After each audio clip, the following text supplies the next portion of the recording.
경기도 파주에 이어서 연천 농가에서도 아프리카 돼지열병이 발생한 것으로 확인됐는데요. 하지만 아직도 감염 경로가 파악되지 않아 초기 방역과 추가 확산 방지가 어려워질 수 있다는 우려가 나옵니다.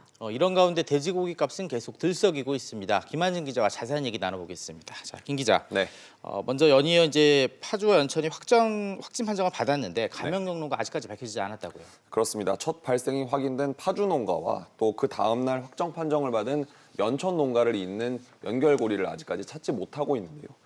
게다가 감염 시점으로 추정되는 추석 연휴에 두 농장을 찾은 친인척이 있는지 또 두 농장의 외국인 근로자끼리 교류가 있었는지도 아직 알아내지 못한 상황입니다. 또 연천 농가의 경우 돼지가 폐사할 때까지 발열 증상이 나타나지 않았었는데요.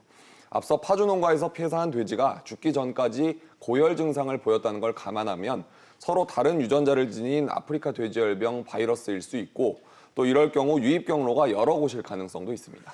네, 지금 방역에 초비상이 걸린 상황인데 어떻게 진행되고 있습니까? 네, 농림축산식품부는 연천군 발병 농가 3km 안에 있는 돼지를 모두 살처분하기로 하는 등 기존 매뉴얼보다 더 방역을 강화했습니다.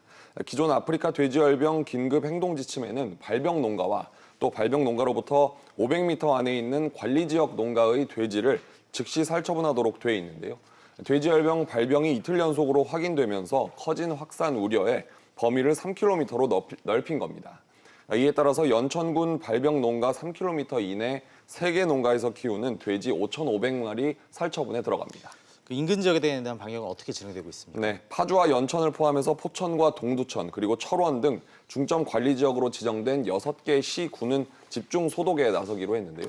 이들 지역에는 생석회 공급량을 다른 지역보다 4배 더 늘려서 축사 주변에 집중적으로 뿌린다는 계획입니다. 또 야생 멧돼지에 의한 돼지열병 전파를 막기 위한 관리도 강화하기로 했는데요. 환경부는 돼지열병 발생 농가 주변 20km를 야생 멧돼지 관리 지역으로 설정해서 멧돼지 폐사체나 또 이상개체 발생 여부를 확인하기로 했습니다. 정부는 범정부대책지원본부를 가동하고 차단 방역 활동을 위한 재정 지원도 강화하기로 했는데요. 돼지열병 발생 지역과 인근 지역에 특별교부세 17억 원을 긴급 지원합니다. 네, 돼지고기 가격 움직임도 심상치 않죠? 그렇습니다. 한국농수산식품유통공사에 따르면 돼지열병이 발병하기 전인 지난 16일 100g당 2,013원이었던 국산 냉장 삼겹살 평균 소매 가격은 어제 2,044원으로 이틀 새 1.5% 올랐습니다. 도매 가격은 오름폭이 더 컸는데요. 돼지 공급이 끊긴 영향에 지난 16일 1kg당 4,476원에서 어제는 6,030원으로 이틀 새 35% 뛰었습니다.